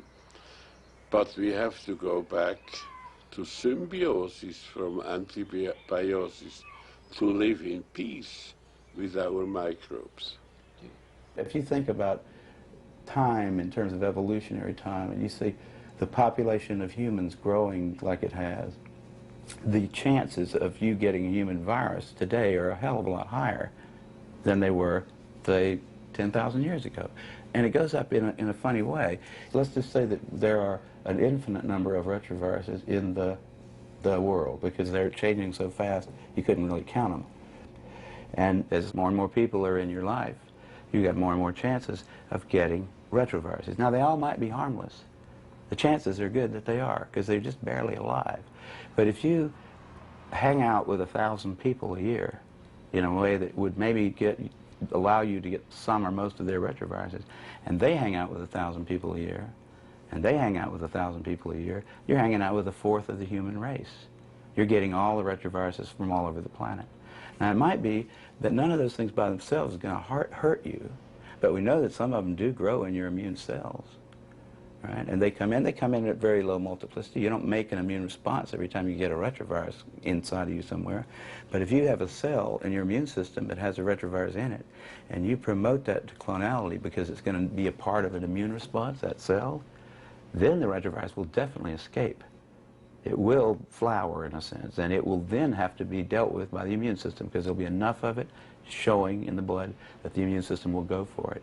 Well, now, if you've got enough harmless but different retroviruses in your immune cells, such that every time you mount a new immune response, which means you probably take about 500 different immune cells and make 1,000,000 copies out of each one of them, if you've got enough retroviruses in your immune system such that one of those 500 is going to have a retrovirus in it that you've never made an immune response to before, you're going to have to make an immune response to it this time, because it will, if you make 1 million copies of the cell, it's sure, the retrovirus is certain to flower, to like make infectious bodies, right? Then you have to make another immune response, right? It's called a chain reaction. Professor Alfred Hassig, one of the world's leading authorities on depression of the immune system and stress relation to that, has put forth within his scientific writings that stress of all forms breaks down the body's capacity to defend its immune system, overwhelms it with stress-related hormones, and that over a period of time, including the verdict that you have been diagnosed with AIDS, that would precipitate a 24-hour negative hormone cascade. Taken into that, your already weakened immune system is enough to cause many of the conditions that we're now calling AIDS. Persistent stress influences diminish the cellular immunity, the lymphocyte immunity, the thymus immunity, and increase the activity of the humoral immunity, the release of antibodies. So the main item in AIDS, in its pathogenesis, is a persistent stress activation of the metabolism. It has been known already in the mid-70s by Anthony Fauci, by the way. They knew when stress hormones are released, the immune functions are immediately suppressed, because when we are under stress and we have to run away because the lion is behind us, we need no immune functions and waste energy for the replication of immune cells. But the dangerous thing is when we have persistent stress, heavy stress, not like outside the streets, but heavy stress, right? Be it nutritional, be it toxic, be it traumatic, psychological or infectious stress. If this stress is persistent, your body produces a lot of stress hormones, adrenaline, noradrenaline, and they would activate, they stimulate growth. But this is very dangerous, when this persists. So the body wisely makes a reaction against these activation processes, and that's cortisol. And cortisol suppresses every replication of proteins, and therefore as well the replication of cells. So if you are in a state of persistent stress, you are in the same time in a state of persistent hypercortisolism, a huge amount of cortisolism, and then you become thinner and thinner, and your regeneration won't work, and you become more and more positive, means more and more antibodies. But the most important immune functions are not to take care about foreign or not foreign invaders. This is to recycle your own body. 1% of your body mass, and this is an incredible high number, 10 high to the 12 cells, have to be recycled every day. And if this is not possible anymore, then you are in a very bad condition, because your body's own proteins are going to endanger your own life, because they are poisonous if they are freely floating around inside your body, and fungal infections may grow on them. Our theory predicted that AIDS patients or AIDS can be treated and prevented by antioxidants. And this has been proven by researchers from Stanford University, where they have shown that AIDS patients, including the T4 lymphocytes of AIDS patients, are oxidized, and that oxidation is directly related to the development of AIDS. And conversely, if you give antioxidants to the AIDS patient, the progression of the disease is inhibited. There is a paradox. In America, we're told that it's the fast-tracked gay and the intravenous drug user most susceptible to developing AIDS.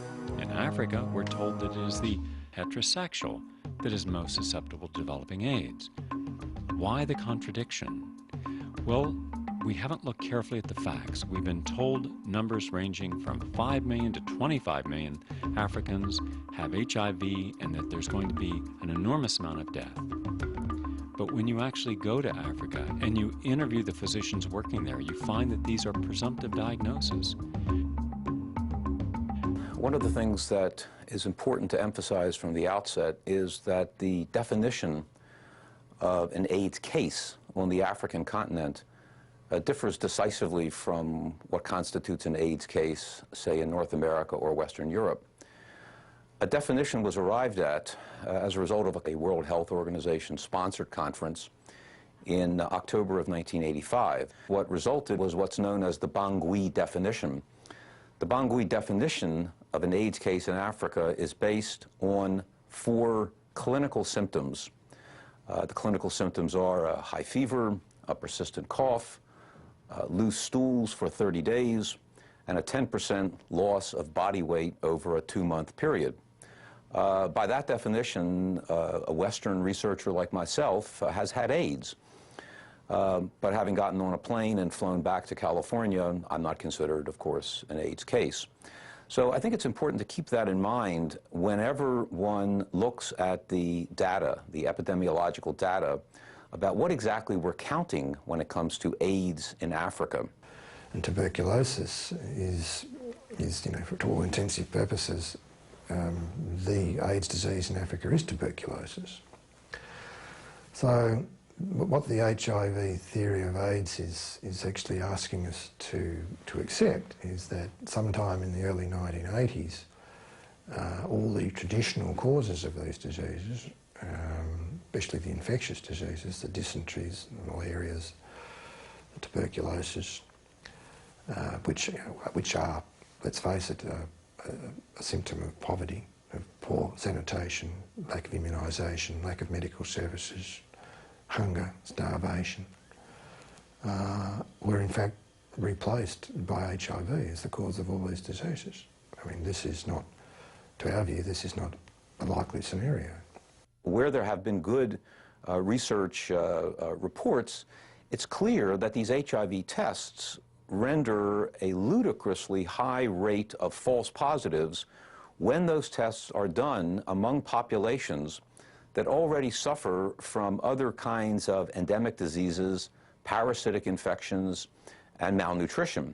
There was a study in the Journal of Infectious Diseases in 1994, for example, that made it quite clear that when they did these HIV tests on a population in Zaire, where there was widespread tuberculosis and leprosy, that the test results in 70% of the cases were false positive. If the test results are 2 or 3% false positive, a test is basically invalid. It's useless in terms of epidemiology. Now, what exactly they would be testing positive for is another question entirely. However, the numbers of AIDS cases are run together with projections of HIV seroprevalence or HIV infection. Usually these tests are conducted at a sexually transmitted disease clinic. Maybe 100 or 200 people are tested, or they're done at an antenatal clinic where pregnant women are also tested. And from those samples, then projections are made about the rate of HIV and the rate of HIV/AIDS, which are run together customarily in Africa. Not only HIV/AIDS for an entire country, but projections can be made, as they were made at the AIDS conference in Geneva in 1998. Projections can then be made for an entire continent of 650 million people. All over the world, entire nations are claiming that we also have an epidemic of AIDS. In India, especially in Bombay and Calcutta, in Thailand, in China, in Haiti, Guatemala, Brazil. Therefore, the idea of giving medications to everyone in a country doesn't seem reasonable. What would seem more reasonable is to give these people the type of infrastructure of clean water, proper medicines, good, healthy diet, and de-stressing them from the political conflicts and gross poverty so that they have some optimism and a built immune system to look forward to a future. That is not being done. What they are finding is the polyspecific antibodies that are normally in people in Asia and Africa because the social conditions there. So they have been exposed to many parasites, so they have to have a lot of polyspecific antibodies in the blood, and that's what they are measuring in the ELISA and Western blot tests. These are the classic symptoms of urban crowding, of poverty, of malnutrition, and of underdevelopment, which in fact afflict men and women fairly equally across the African continent. However, the value of Africa and this notion about a heterosexual epidemic of AIDS in Africa, I think was extremely important by the middle of the 1980s because it helped to shift the focus and helped to shift media interest to suggest that, well, while AIDS cases initially may have been confined to a small cohort of urban gay men in the West, that what was going on in Africa was a hint of things to come, in which, in fact, AIDS would put everyone at risk, and it would, in fact, become a heterosexually spread disease. We had the honor of meeting many African doctors who seriously were worried that the whole of the AIDS science was wrong, and they were not afraid to speak out. But it was very dangerous for them to do so. And they were certainly not going to receive any funding. Because in Uganda, for example, there was $6 million arriving that year for sex counseling and condom distribution. And for malaria control, there were $65,000. So that's for a whole year. Once the notion got started that stopping AIDS in Africa, which was assumed to be a heterosexually transmitted set of diseases, it could be prevented or stopped by safe sex, then I think early on in the going, there was a considerable interest on the part of missionary and church-related aid groups who argued very strongly that monogamy and abstinence and safe sex were ways, in fact, to prevent this particular kind of disease. To that extent, the WHO and the UN has found it very expedient and very practical along political and ideological lines to argue that the causes of these diseases in Africa and the cure for those diseases lies in the hands of the people themselves, rather than looking at the harder nut, the tougher nut to crack, which would be the historical and the institutional forces that make it such in Africa that many people do not have an adequate diet, few people have adequate sanitation throughout their lives, and the vast majority of people in Africa are subject to a wide range of diseases, all of which predated that of AIDS. So I think that's been a major motivating factor. You have to also understand that there's a reason on the African side to buy into this particular equation. With the end of the Cold War, Africa has found itself unable to play the superpower game, playing the United States or the Western powers off of the Soviet bloc. And so many ministries of health and many governments in general accepted that little dogma or not get the kind of aid and the kind of assistance that the U.S. government, the United Nations, the World Health Organization, and so forth, felt very strongly that this is what these African governments needed. In early 2000, South African President Mbeki decided to host an AIDS conference that would give time not only to recognized orthodox spokespersons on AIDS, but to dissenters such as Dr. Peter Duisberg. The mass media fired off numerous attacks, excoriating the irresponsibility of them allowing a forum in South Africa for the people who challenge HIV equals AIDS equals death. Members of the AIDS establishment even went to the length of earnestly calling for the criminal prosecution of AIDS dissidents. When HIV positive people, children as well as adults, were given effective treatment for the conditions that they actually presented with, which were things like TB, gastrointestinal infections, when they were treated for these conditions, they actually had a better life expectancy than non-HIV positive people within the cohort studied. It was because in the circumstances of these studies, they had undertaken to give medical support to people who tested positive. It was a condition on which the people allowed themselves to be tested. So given that medical support, these people had better health records than those who had not tested HIV positive. I think this drumbeat of hysteria, of panic, of alarmism, and of fear is doing immense psychological, social, and medical damage to many people in Africa. People who otherwise would have gone to a clinic to get treated for something like diarrhea or a persistent cough or a fever are terrified of going to a clinic because instead of being treated for those kinds of symptoms, they're afraid that they're going to get an AIDS diagnosis, which they understand to be a death sentence. When people do get just such a diagnosis based on those clinical symptoms, and they return to their villages, they return to the villages to die. They basically give up all hope. They lose the will to live.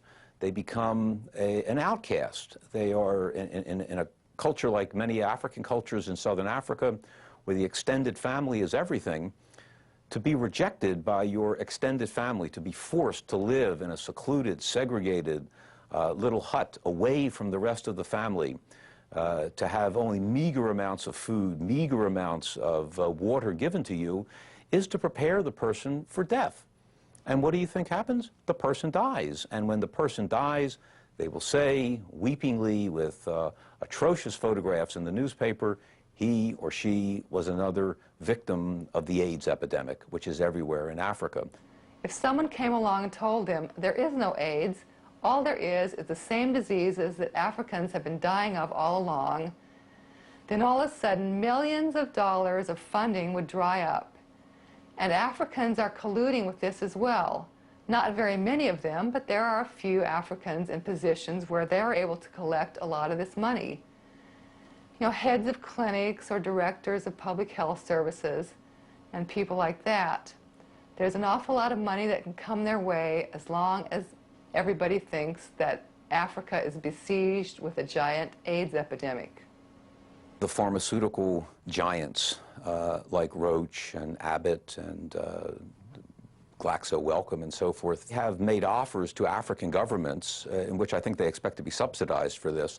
They've made offers to African governments over the last couple of years, particularly to South Africa, to offer the so-called antiretrovirals, which are a controversy in and of themselves, like AZT and the other nucleoside analog drugs, but to make those drugs available at what the pharmaceuticals would consider a cut rate price. What they mean by cut rate would be that an individual's dose would cost about $200 a month. Well, the vast majority of people in Africa don't have a per capita income of $200 a year. So someone is going to have to subsidize these kinds of drugs, making them available in Africa. And I think that the pharmaceuticals will look towards state organizations or multilateral institutions.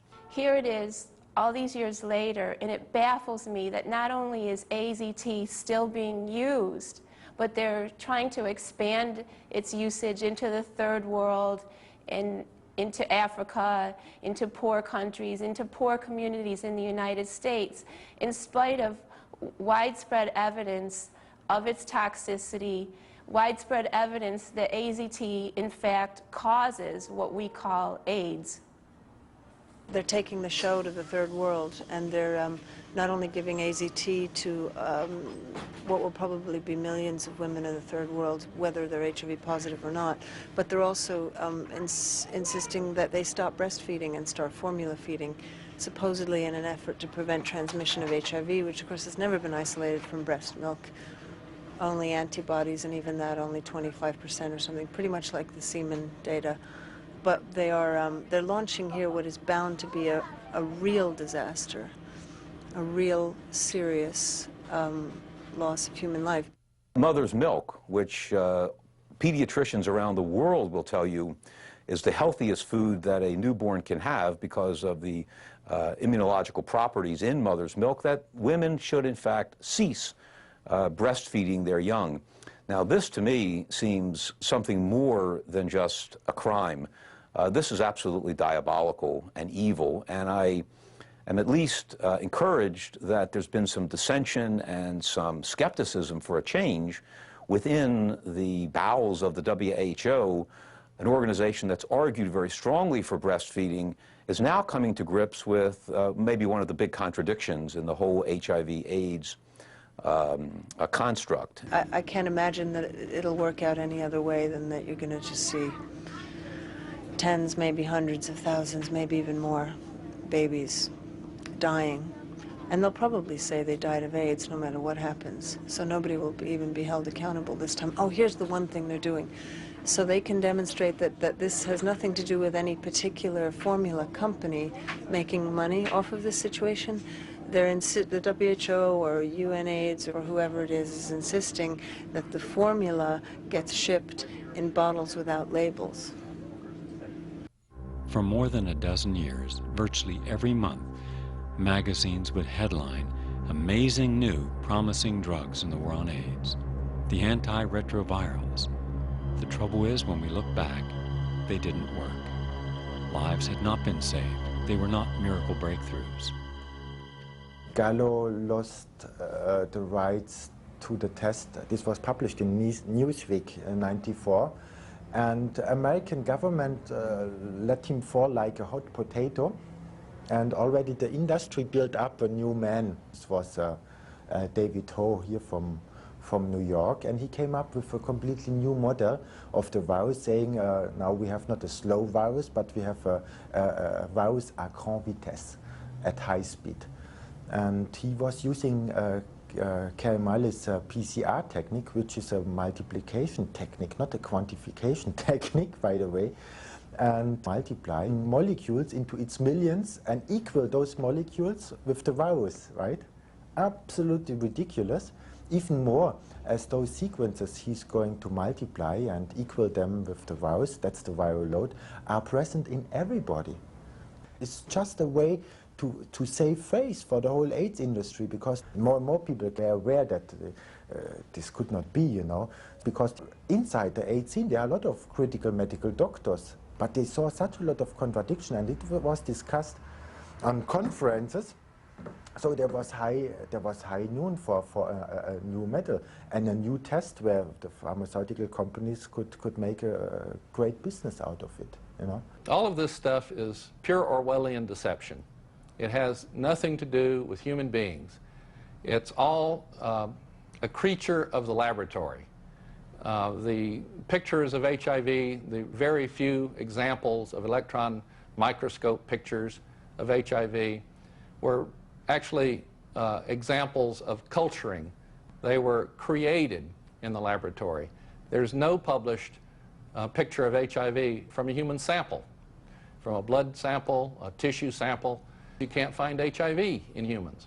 I don't know if anybody really knows what the viral load test is finding, but if you're infected with other different viruses, for instance, if you're sick with a cold or the flu or hepatitis or anything, you shouldn't get an HIV viral load test because it's bound to be really high. Now that doesn't seem to make any sense. If what you're measuring is HIV, then why would being sick with something else cause your HIV viral load to go up, unless what they're really measuring is something else? When I hear constantly AIDS research labs referring to the measuring of viral load, I cannot imagine.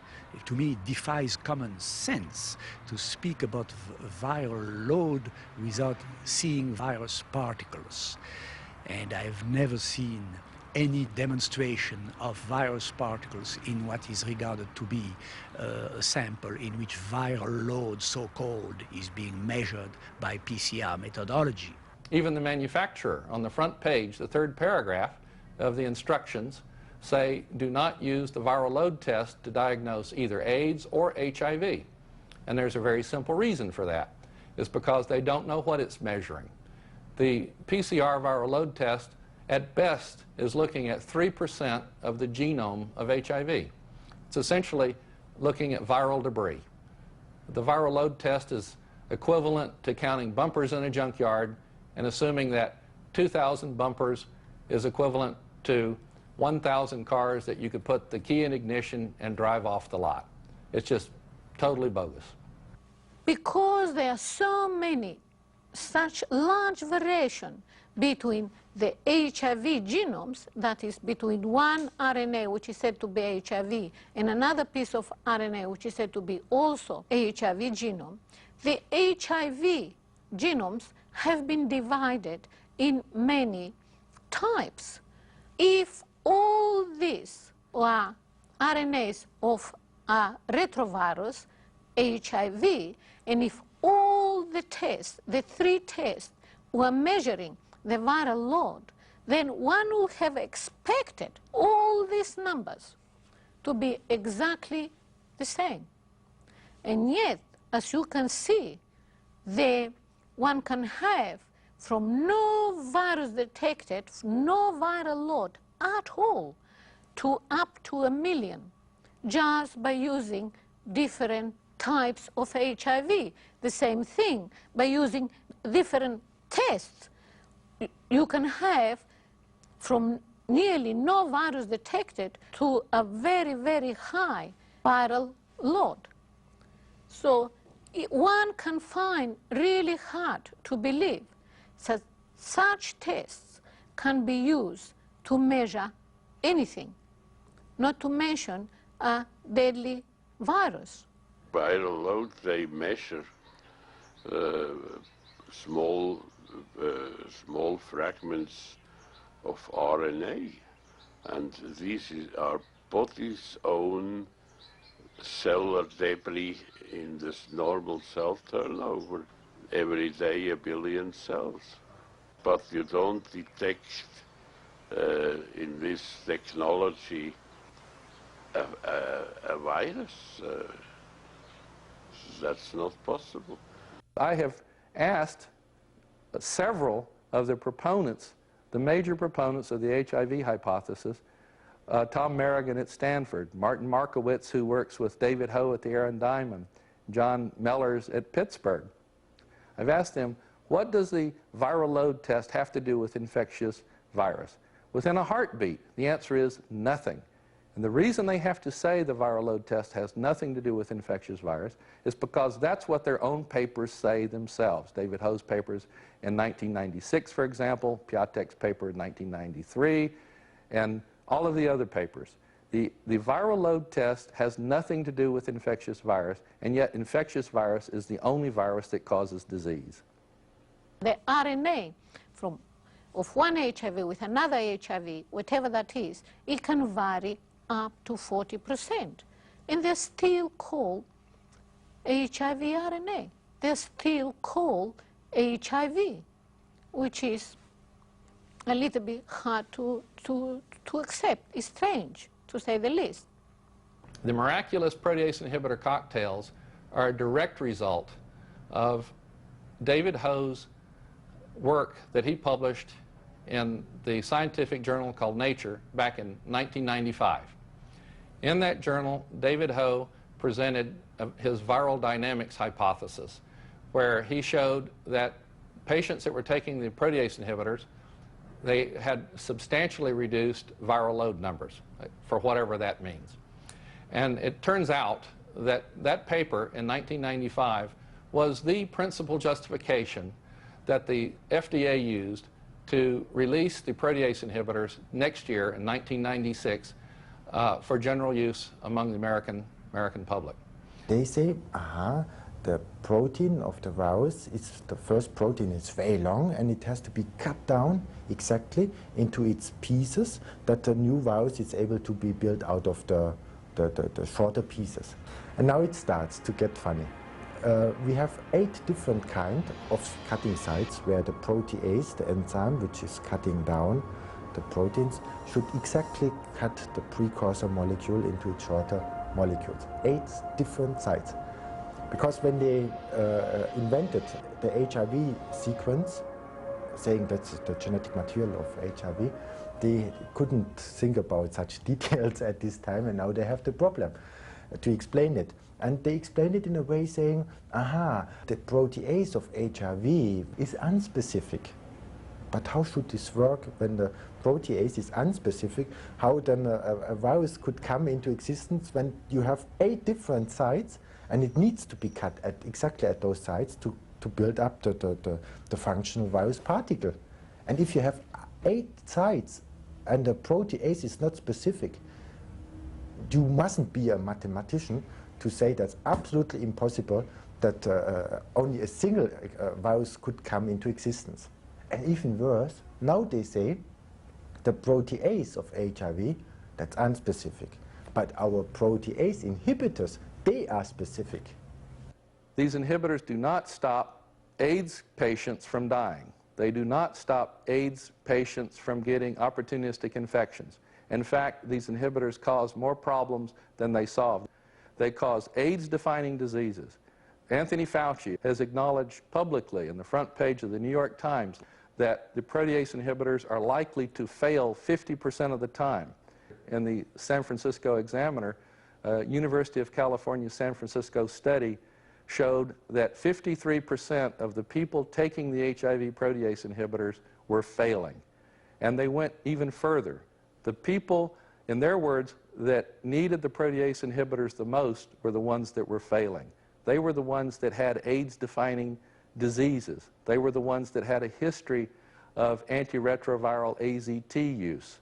The ones that were benefiting on the protease inhibitors were those who were newly infected. In other words, they had no symptoms. They had no history of AZT use. So when you look at it that way, the HIV protease inhibitors are likely failing 100% of the time. The people are still dying. They are not recovering, maybe just for a short time. And the better outcome of the treatment at the moment is the thing that the combination therapy is not as toxic as the 1500 milligram ACT treatment we started, which was much too much. There's no empirical evidence that people in this category, here we're speaking about asymptomatic people, people who have no complaints, or people who are in relatively good health, benefit at all from these drugs. They may or they may not. The studies are not going to be done probably because I suppose the big push is to get everybody who's seropositive for HIV onto treatment. That seems to be the sort of major thrust. And in such instances, it may well be that the drugs, the net effect of being on these drugs is going to outweigh any possible benefit, and that people will do worse. AIDS in the 1980s was primarily the result of the recreational drug epidemic in the US and in Europe. However, it shifted considerably in the 1990s. In the 1990s, at least half of all new AIDS cases, maybe even 60% now, are a direct result of the antiretroviral therapies themselves. The chain terminators specifically were used since 1987, when AIDS was on the increase. So AIDS has continued to increase with antiviral drugs of the DNA chain terminator variety, and has decreased when recreational drug use decreased, and continued to decrease when the protease inhibitors were introduced in '97 because recreational drug use continued to decrease. But it didn't decrease as fast, and guess why not? Well, because people who are HIV positive are now being intoxicated, rendered AIDS patients by anti-HIV drugs, which have virtually the same spectrum of diseases that they cause as so-called AIDS is. In 1998, a group of researchers at University of California at Berkeley and the University of California at San Francisco joined forces to test David Ho's viral dynamics hypothesis. And in short, their results are that Ho's hypothesis is wrong. Their data actually shows that HAART, which is short for the highly active antiretroviral therapy, which is simply the protease inhibitor cocktails, that HAART actually does what HIV is supposed to be doing. It produces a shorter lifetime for the T cells in HIV positive people taking the drugs as compared with HIV people who do not take the drugs. So you interfere on a very basic level of life, and it takes a time that you see the clinical outcome. of these damages. And it's worse than AZT. AZT acts quicker on the genetic level, and but we have the possibility that the bacteria inside our intestines are eating up all this AZT. If you have a good digestion, you know, then that's no problem. But the protease inhibitors cannot be cut down because they are artificial. Then they would accumulate over the time inside your body, producing crystallines, destroying the kidney in the first line and other organs. But then, when they accumulate and would cause all various kind of effects. And this we have predicted some 2.5 years before already in the British journal Continuum. We have warned about not the side effects, but the main effects, you know. And the worst to come, it's the failure of the liver, and of course the blood production, when blood is destroyed, and that's what they say is the side effects, or you know, when the fatty acid metabolism is destroyed as well, and you have fatty acid accumulation everywhere inside your body, you know. They cause what's called Crixivan belly or Crick's belly. They cause the buffalo hump. They cause diabetes. They cause numerous things, opportunistic infections. There's almost 1 or 2 new diseases that the protease inhibitors are causing on a weekly basis. All you have to do is go to the British journal Lancet, and you'll see a horror story over the past year of all the toxic effects of these protease inhibitor cocktails. Protease inhibitors, the principle to inhibit in a stress situation proteolytic activities is in principle correct, but it should not be done with a single substance, with a single drug. It should be done by nutritional supplements which have an anabolic activity and correct a catabolic situation. These individuals are all in an increased catabolic situation, what means more energy is used than produced.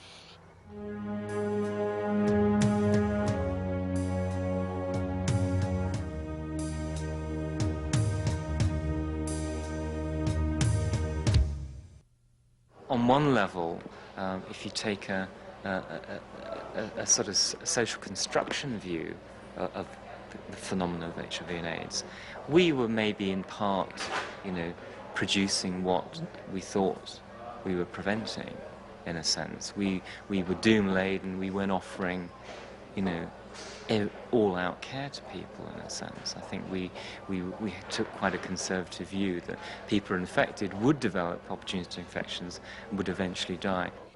If we're mistaken, at least we haven't done very much harm. Our theory demands that that safe sexual practices are adopted. Not only that people don't share needles, but people don't take drugs at all. So, I mean, we are in complete agreement from a public health point of view with the HIV theorists. Perhaps we've done some good. Maybe we've stopped a few people worrying about their HIV antibodies. Maybe we've stopped a few people taking drugs to kill a virus that they may not have, that may not even exist. But if the HIV theorists are wrong, who can tell how much harm they have done? AIDS is not even a medical problem. It's a social problem. And as a social problem, solutions need to be in the social realm, not so much even in the medical realm. It is not possible in one program to cover all the important issues on a subject as demanding as AIDS. But at least if you now have some questions that you did not have before, if you're not as certain in HIV being the only cause of AIDS, the HIV antibody test being accurate, that the antiretroviral drugs are the way to go, that the vaccine is the miracle cure for the future, if any of this has caused you to pause, then this program has served its purpose. I'm Gary Null. Thank you very much for watching.